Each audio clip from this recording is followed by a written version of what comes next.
The growing number of gadgets, internet users, and active gamers in the Philippines make the country a promising destination for esports industry.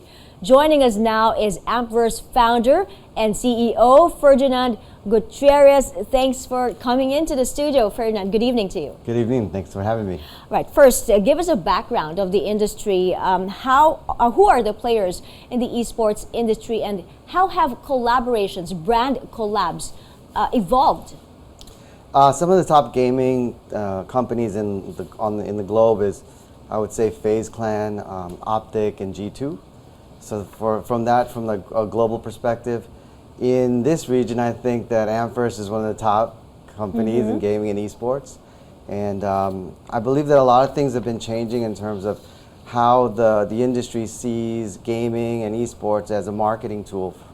I think that's one of the biggest changes that we've seen. We're seeing more adoptions of brands really moving into gaming and esports as a way to reach Gen Z and Gen Alpha audiences, which is super important for this generation, because that's the new set of consumers, and I think it's important that they see that as an opportunity to resell the brand to a target audience that it doesn't really watch too much TV and is very mobile centric. Yeah, it is a booming industry. So now tell us, how did the companies or the brands, how did they transform or expand their business to ride the booming global esports industry? I just think that they see the importance of this audience because of the fact that they have to keep re-winning them.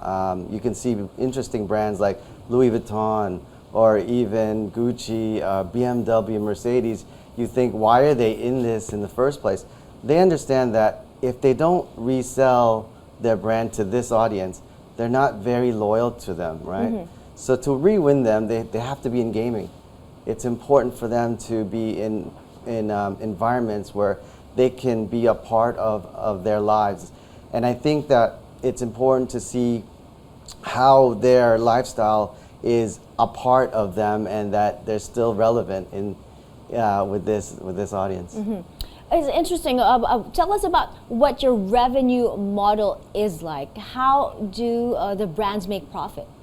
Well, from an esports perspective, the traditional ways of making money is sponsorships and prize money.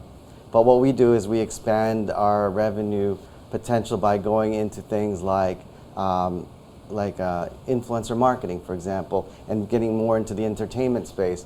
What we're going to see is more esports teams and more organizations in gaming will go into the more entertainment side of the business, which has such a larger addressable market versus just esports. Well, give us a background on yourself. What inspired you to pursue a career in this field? Well, did you ever imagine yourself becoming a gaming exec and leading gaming company building world-class teams? I think a lot of things in my life have basically surprised me in general. I was born in the Philippines. I never thought I'd be back here building companies in Philippines and Southeast Asia. I've always been interested in sports as a young guy. I loved the New York Knicks and other big sports teams when I was growing up. I never realized that there could be a new sport when I was, in the 70s, that esports would be a big thing in 2020. So it's always been a dream of mine to be able to be in the sports industry. I've played sports really since I was a young kid, and now being able to, become an owner of teams is a dream come true. I bet. Well, tell us about the work of Ampverse. What drives Ampverse to support and manage young gaming influencers and esports talents? I think the gamers, or we like to call them athletes. They're athletes in every respect. And the new influencers that we're trying to bring up in the profession, they are the next stars to me. They're the next Conor McGregors. They're the next Muhammad Ali's. And I love the fact that we're here in Asia, because I think there's a lot of leadership potential with the talent that we have here. I'm so excited about how we can take the talent in Southeast Asia and bring them globally. For sure. Very similar to, let's say, K-pop is doing it for music. I think this region can do it for gaming and esports. Well, can you give us a picture of the e-gaming ecosystem in the Philippines? Or what are its strengths and weaknesses compared to other countries? I think in Southeast Asia in general, before I go into the Philippines, I think there's a strength in mobile gaming. I believe that this region is one of the leaders in mobile gaming. And I think markets like the US and Europe are going to take a look at trends that we do here from a mobile perspective and really learn from it. Because what I believe is mobile gaming democratizes the sport.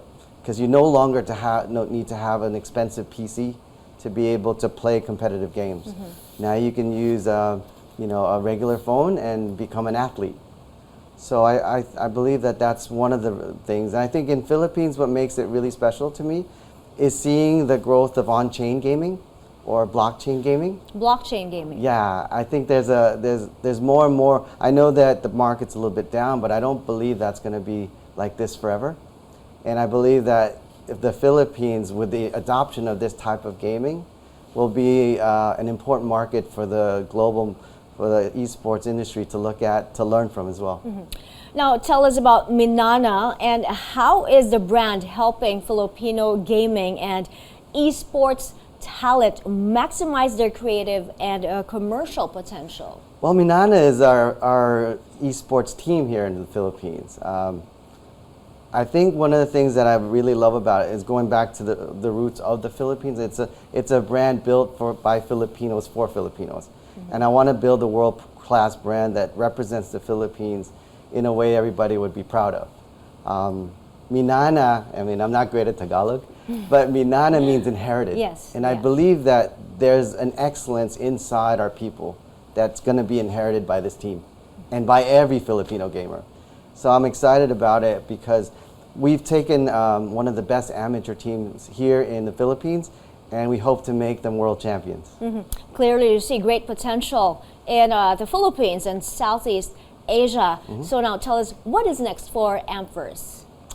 Yeah, after Minana, we're going to be expanding into one more market in Southeast Asia, which is Indonesia.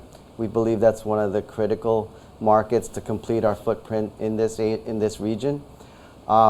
We're going to go more into the entertainment side of the business, creating TV shows, long format, short format, and we're going to start building more products that will be in line with what our teams and our talents are doing. So whatever their passion points, whether it be gaming and movies or gaming and music, we're going to start building new products and new entertainment formats that will allow us to get our teams and talent closer to our fans.